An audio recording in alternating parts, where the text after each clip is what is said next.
ہمارے نبی کریم صلی اللہ علیہ وآلہ وسلم کا تعلق قبیلہ قریش میں بنو ہاشم سے تھا، یعنی قبیلہ قریش میں مزید آگے جیسے آپ تقسیم کریں تو ان میں بنو ہاشم سے تھا، جو عرب میں سب سے معزز مانا جاتا تھا۔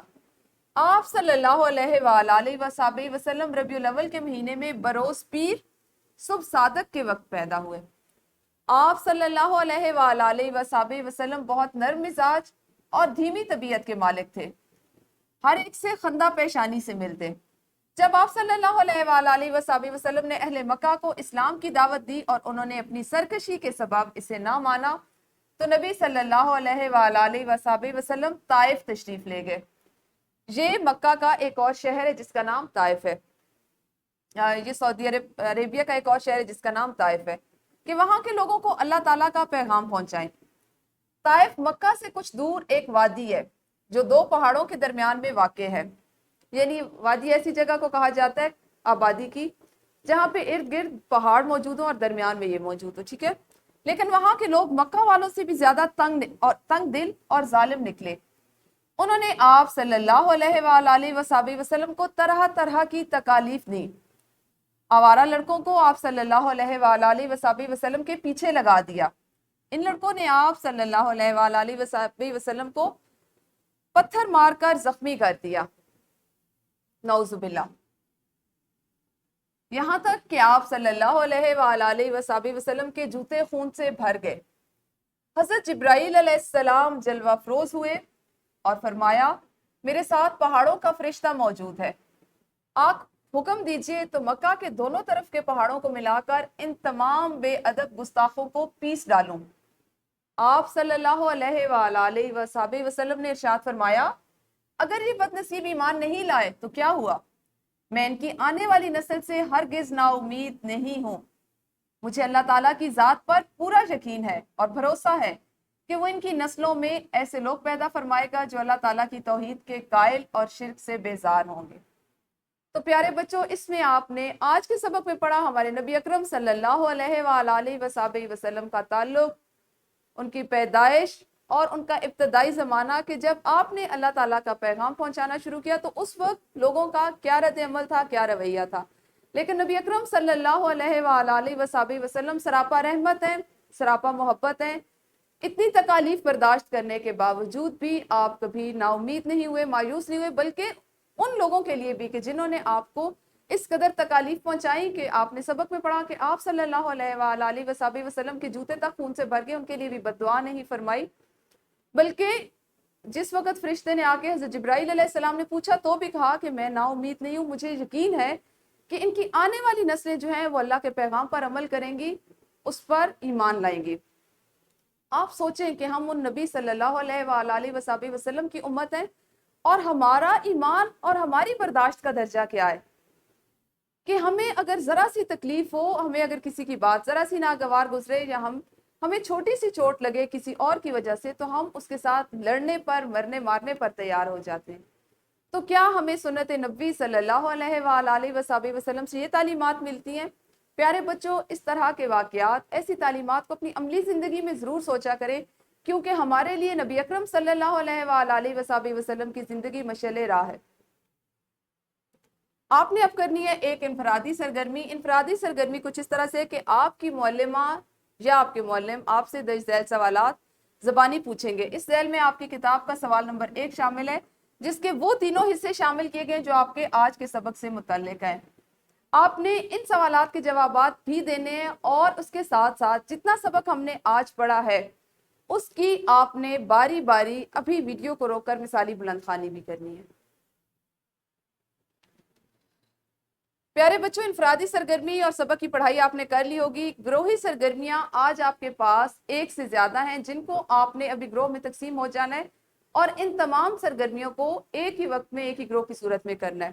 پہلی سرگرمی آپ کے پاس کہ 3 گروہوں میں کام کریں، ہر گروہ کے ذمے ایک سرگرمی۔ اب سرگرمی کس طرح سے ہوگی؟ پہلی سرگرمی ہے کہ برقی میڈیا کی مدد سے سعودی عرب کے نقشے میں طائف کی وادی کی نشاندہی کریں۔ چونکہ آج ہم نے وادی طائف کا ذکر پڑا تو آپ نے برقی میڈیا سے بہتر ہے اس کے لیے، اس سرگرمی کو کرنے کے لیے کہ آپ اپنی معلمہ کے ساتھ کمپیوٹر لیب چلے جائیں، ورنہ ان کے موبائل فون سے آپ مدد لے سکتے ہیں۔ پہلا گروہ یہ کام کرے گا دوسرا گروہ جو ہے وہ کرے گا کہ موجودہ طائف کی آب و ہوا، اس کی آبادی اور اس کی زرعی پیداوار کے نام لکھنے ہیں۔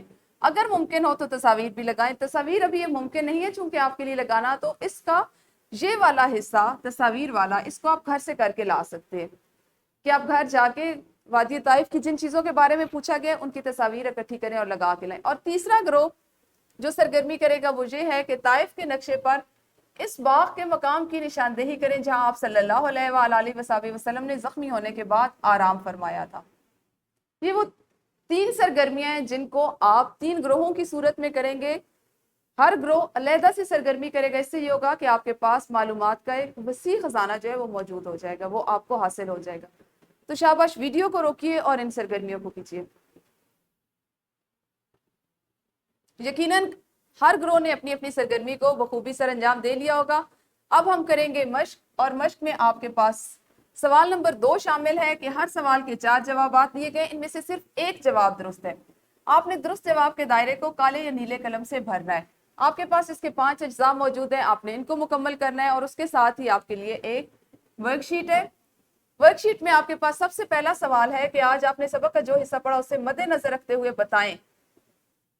پہلا سوال ہے نبی دنیا میں کیوں بھیجے جاتے ہیں؟ دوسرا حصہ ہے تمام مخلوقات کے لیے رحمت ہونے سے کیا مراد ہے؟ تیسرا سوال طائف کہاں واقع ہے؟ ابھی آپ نے اپنی گروہی سرگرمی کرتے ہوئے بھی اس کے بارے میں جانا، معلومات اکٹھی کی، تو یقیناً یہ بھی آپ کر لیں گے۔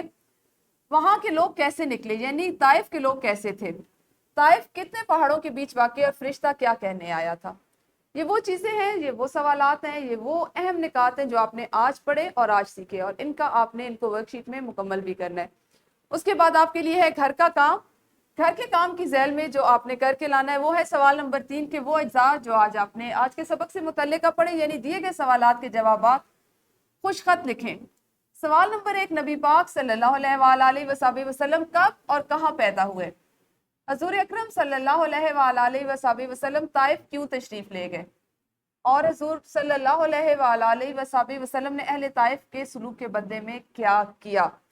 ہم اس کو سمجھ چکے ہیں، ہم اس کو پڑھ چکے ہیں۔ ان سوالات کا جواب لکھنے میں یقیناً آپ کو کوئی دقت نہیں پیش آئے گی۔ گھر جا کے اس کام کو کیجیے گا۔ انشاءاللہ کل ملیں گے اپنے اسی سبق کے اگلے حصے کے ساتھ۔ اس وقت تک اپنا خیال رکھیں۔ اللہ حافظ، شکریہ۔